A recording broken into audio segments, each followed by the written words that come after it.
పసిడి పరుగాపనంటోంది. మొన్నటి వరకు 1,00,000 అంటేనే అమ్మో అన్న జనాలకు ఇప్పుడు 1,50,000 నా టార్గెట్ అని చెప్పకనే చెబుతోంది. ముద్దుగా బంగారం అని పిలుచుకుందామన్నా భయపెట్టేలా చేస్తుంది పసిడి పరుగు. ఇంతకీ బంగారం ధర ఇలా పైకి ఎందుకు పోతోంది? 1,50,000 పక్కా అని నిపుణులు ఏ నమ్మకంతో చెబుతున్నారు? దానికి వారు చెబుతున్న కారణాలేంటి?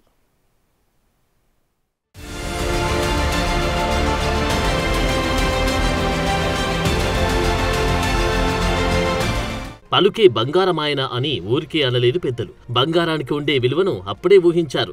అందుకే ఈ పసిడి ధర పరుగులు ఆపడం లేదు. కాస్త తగ్గినట్టే తగ్గి ఇప్పుడు మళ్లీ పైకి పరుగులు తీస్తుంది. ఇకపై మీకిష్టమైన వారిని ముద్దుగా బంగారమని పిలవాలనుకున్నా కాస్త ఆగి ఆలోచించాల్సిన పరిస్థితి తీసుకొచ్చింది ఈ అసలు బంగారం. ఇప్పటికే 1,00,000 దాటింది బంగారం ధర. అయితే ఇది కాదు ఇప్పుడు అసలు మ్యాటర్. ఈ ధర 1,40,000 నుంచి 1,50,000 వరకు చేరుకునే అవకాశం ఉంది.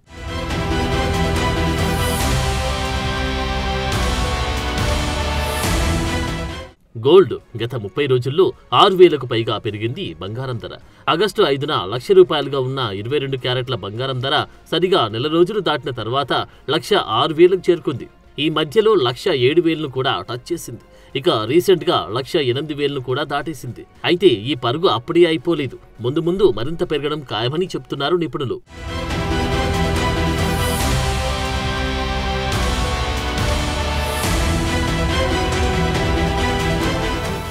మరి పసిడి ధరకు పరుగులు ఏంటి అంటే సమాధానం అంతర్జాతీయంగా పెరిగిన అనిశ్చితి పరిస్థితులు, యుద్ధాలు, ఇంకా ముఖ్యంగా అమెరికా అధ్యక్షుడు డొనాల్డ్ ట్రంప్ తీసుకునే అడ్డగోలు నిర్ణయాలు. మామూలుగా చరిత్రలో ఎప్పుడూ లేనంతగా ఆల్ టైమ్ హైలో బంగారం కొండెక్కి కూర్చింది. సరిగా ఇదే సమయంలో ట్రంప్ టారిఫ్ల పుణ్యమా అని ఏకంగా కొత్త రేఖలే పొడుచుకొచ్చాయి. ఎందుకంటే 10 గ్రాముల బంగారం ధర 1,00,000 అంటేని ఓ షాక్. కానీ ఇప్పుడు 1,00,000 కామన్ గా మారగా ఇప్పుడు 1,50,000 అంటున్నారు.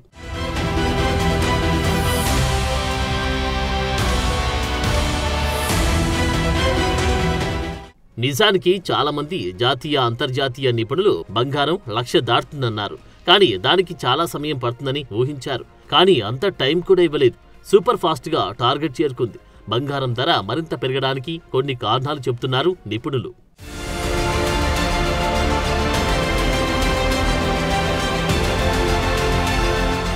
నిజానికి ప్రతి దేశం డాలర్లలోని తమ చెల్లింపులు చేస్తున్నాయి. కానీ ట్రంప్ పుణ్యమాని ఇప్పుడు డాలర్ పెత్తనానికి సవాలు ఎదురవుతున్నాయి.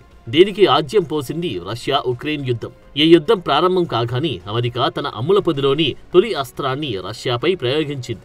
రష్యా రిజర్వులోని $300 బిలియన్ నిధులను ఫ్రీ చేసింది. ఈ ఒక్క నిర్ణయం అనేక దేశాలను తిరిగి ఆలోచించేలా చేసింది. అమెరికాకు నచ్చకపోతే ఎప్పుడైనా మనపై కూడా ఇలాంటి నిర్ణయమే తీసుకునే అవకాశముందన్న ఆలోచన వచ్చేలా చేసింది. దీంతో అనేక దేశాల సెంట్రల్ బ్యాంకులు తమ దృష్టిని బంగారం వైపు మరల్చాయి. బంగారాన్ని ఓ ఇన్సూరెన్స్ పాలసీగా చూడడం ప్రారంభించాయి. కరెన్సీ విలువ మారుతుంది గాని బంగారం విలువ మార్చడం అంత ఈజీ కాదనే ఆలోచన అనేక దేశాలది. ఒక్క మన సెంట్రల్ బ్యాంక్ 1000 టన్నుల బంగారాన్ని కొనుగోలు చేసింది. ఇది కేవలం కొనుగోలు చేయడం మాత్రమే కాదు, ఇదో వ్యూహాత్మక చర్య అని చెప్పవచ్చు.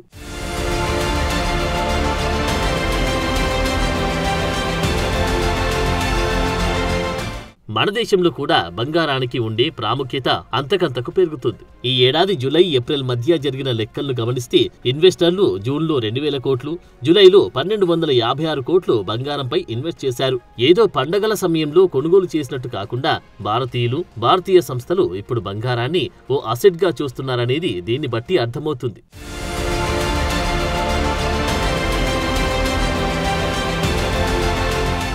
ఇప్పటికే గోల్డ్ అంతర్జాతీయంగా చూస్తే రికార్డులను క్రియేట్ చేసింది. ఏప్రిల్ ఔన్స్ బంగారం $3,500లకు చేరింది. ఇప్పుడు అది మరింత పెరిగే అవకాశం కనిపిస్తుంది. ఈ బంగారం ధరల పెరుగుదల వెనుక ట్రంప్ హస్తం కూడా ఉందని చెప్పాలి. నిజానికి బంగారం $3,500లకు చేరిన సమయాన్ని ఇక్కడ గుర్తుకు చేసుకోవాలి. ఏప్రిల్లో ట్రంప్ ఎప్పుడైతే లిబరేషన్ డే టారిఫ్స్ అంటూ మొదలు పెట్టారు, అప్పుడే పసిడి పరుగు మళ్లీ మొదలైంది. ఆ తర్వాత యుఎస్ ఫెడరల్ రిజర్వ్ పై ట్రంప్ ఒత్తిడి తీసుకురావడం ప్రారంభించారు. ఇంట్రెస్ట్ రేట్లు తగ్గించాలని డిమాండ్ మొదలుపెట్టారు. ఈ పరిణామాలన్నిటిని చూస్తున్న ఇన్వెస్టర్లకు తమకు రిస్క్ లేకుండా పెట్టుబడి పెట్టడానికి బంగారం సేఫ్ అని భావించడం మొదలుపెట్టారు ఇన్వెస్టర్లు. ఒకవేళ ఇంట్రెస్ట్ రేటు తగ్గించినా నష్టపోకుండా తమ ఫోకస్ ను గోల్డ్ పైకి షిఫ్ట్ చేశారని చెప్పవచ్చు.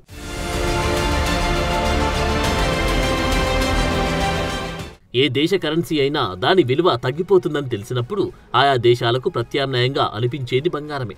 అంతేకాకుండా అమెరికా బాండ్లను కొనుగోలు చేయడం కంటే తమ డాలర్ రిజర్వులను బంగారంగా మార్చుకోవడమే మేలనే భావన ఇప్పటికీ అనేక దేశాల్లో ఉంది. ట్రంప్ పాలనా తీరు, ఆయన సంచలన నిర్ణయాలు చూస్తుంటే యుఎస్లో వ్యూహాత్మక పెట్టుబడులు పెట్టేవారు 1-2 సార్లు ఆలోచించుకోవాల్సిన పరిస్థితి. అంతేకాకుండా ప్రపంచవ్యాప్తంగా ఉన్న కేంద్ర బ్యాంకులు గతేడాది దాదాపు 1040 టన్నుల బంగారాన్ని కొనుగోలు చేశాయంటేనే అర్థం చేసుకోవచ్చు. ఈ కొనుగోళ్లు ఇప్పటికి కూడా ఆగడం లేదు.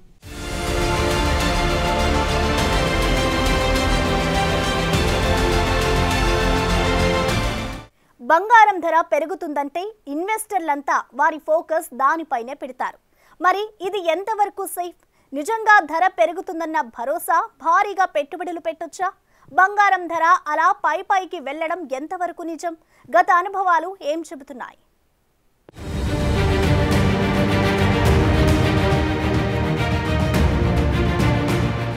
బంగారం ధర భారీగా పెరిగితే మరో నష్టం కూడా ఉంది.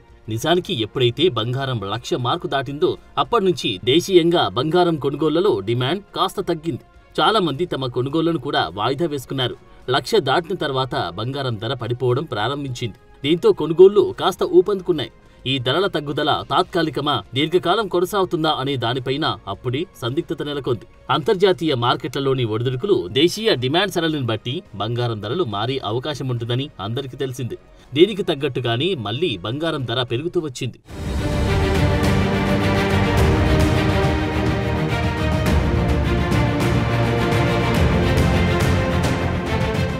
బంగారం రికార్డు స్థాయిలో ట్రేడ్ అవుతున్నప్పటికీ ఒకేసారి పెద్ద పెట్టుబడులు పెట్టడానికి ఇది ఉత్తమ సమయం కాకపోవచ్చన్నది విశ్లేషకుల సలహా. పెట్టుబడిదారులు కాలక్రమేణా చిన్న మొత్తాల్లో కొనుగోలు చేయడం ద్వారా బంగారాన్ని పోర్ట్ఫోలియోలో చేర్చుకోవచ్చని అంటున్నారు.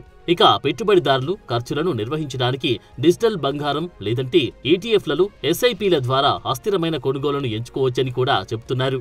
ఎందుకంటే రాబడి కంటే గోల్డ్ భద్రత, వైవిధ్యీకరణ, అనిశ్చిత సమయాల్లో ఈజీ ఈక్విడిటీ ఉంటుందని అంటున్నారు. నిజానికి బంగారం దీర్ఘకాలిక ప్రమాణాలను పరిశీలిస్తే గోల్డ్, ఈక్విటీలు రెండూ బలమైన రాబడిని ఇచ్చాయనడంలో సందేహం లేదు. 2014 నుండి 2024 వరకు బంగారం దాదాపు 178% రాబడినివ్వగా నిఫ్టీ 50 ఇండెక్స్ దాదాపు 185% రాబడినిచ్చింది. కాబట్టి ఎక్కువ కాల వ్యవధులు, ఈక్విటీలు, కాంపౌండింగ్, పెయిడ్ డివిడెండ్లు, ఆర్థిక వృద్ధి కారణంగా సంపూర్ణ రాబడులు స్వల్ప ప్రయోజనాన్ని కలిగి ఉంటాయనే అభిప్రాయం ఉంది. అయితే మార్కెట్ క్షీణత కాలంలో బంగారం మెరుగ్గా ఉంటుందనే సూచన కూడా ఉంది. తీవ్రమైన మార్కెట్ క్షీణతల సమయంలో బంగారం స్టాక్ల కంటే మూలధనాన్ని బాగా రక్షిస్తుంది.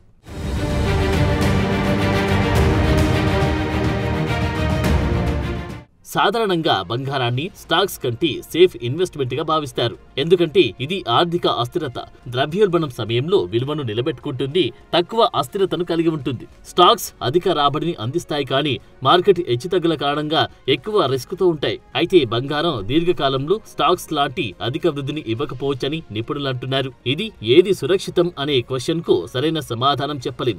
ఎందుకంటే మార్కెట్ కు సంబంధించినది ఏదైనా రిస్క్ పైన ఆధారపడి ఉంటుంది. అంతేకాదు ఇన్వెస్టర్ల టార్గెట్లు, ఇన్వెస్ట్ కాలపరిమితిపై ఆధారపడి ఉంటుంది. అందుకే రిస్క్ తగ్గించడానికి బంగారం సురక్షితమే అయినప్పటికీ రాబడి కోసం స్టాక్స్ లో పెట్టుబడి పెట్టడం మంచిదనేది ఓ వాదన. నిజానికి అందరూ బంగారంపై పెట్టుబడి పెడితే ఆర్థిక వ్యవస్థలు, మార్కెట్లు అనూహ్యమైన పరిణామాలు జరగడం ఖాయం. నిజానికి ఇన్వెస్టర్లంతా బంగారంపై పెట్టుబడి పెడితే స్టాక్స్, బాండ్లు, రియల్ ఎస్టేట్ వంటి ఇతర పెట్టుబడి రంగాల్లో డబ్బు ప్రవాహం తగ్గుతుంది. దీనివల్ల ఆయా రంగాల ధరలు పడిపోవచ్చు. కంపెనీలకు మూలధనం సేకరణ కష్టమవుతుంది. ఇది ఆర్థిక వృద్ధిని తీవ్రంగా దెబ్బతీస్తుంది. బంగారం ఉత్పాదక ఆస్తి కాదు కాబట్టి అందరూ బంగారంలో పెట్టుబడి పెడితే ఉత్పాదక రంగాలకు పెట్టుబడి తగ్గి ఆర్థిక కార్యకలాపాలు మందగిస్తాయి. దీంతో ఉద్యోగ నష్టాలు, ఆర్థిక మాంద్యం వచ్చే అవకాశం లేకపోలేదు.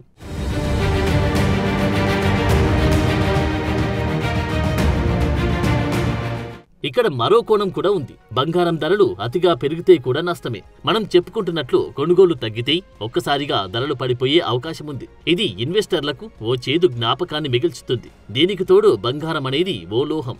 డిమాండ్ భారీగా పెరిగితే ఫిజికల్ గా దీనిని కొనుగోలు చేయడం కష్టమవుతుంది. ఇదే జరిగితే బంగారం, ఈటీఎఫ్లు లేదంటే ఇతర ఆర్థిక సాధనాలపై ఆధారపడేలా పరిస్థితులు ఏర్పడతాయి. ఇదే మరింత రిస్క్ పెంచే విషయం.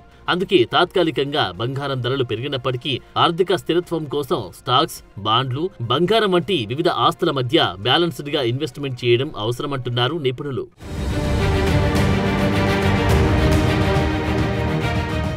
బంగారం ధర ఎప్పుడు ఎలా ఉంటుందో, ఎలా ఊహకు అందదో చెప్పడానికి ఒక ఉదాహరణ చెప్పుకోవాలి. గోల్డ్మన్ సాచ్ నివేదికల ప్రకారం 2025 చివరి నాటికి అంతర్జాతీయంగా ఔన్స్ బంగారం ధర $3,000 చేరే అవకాశముంది. కానీ ఏప్రిల్ నాటికి $3,500 చేరింది. ఇక BMI నివేదిక ప్రకారం 2025లో ధరలు 15% తగ్గి 10 గ్రాముల బంగారం 64,000 నుంచి 70,000కు చేరుకుంటుందని అంచనా వేశారు. కానీ దీనికి వ్యతిరేకంగా ఆకాశం వైపు దూసుకుపోతుంది. అందుకే బంగారం విషయంలో ఎవరి అంచనాలు నిజమవుతాయి, ఎవరి అంచనాలు తప్పుతాయి అనేది పూర్తిగా ఆర్థిక పరిస్థితులపై ఆధారపడి ఉంటుంది.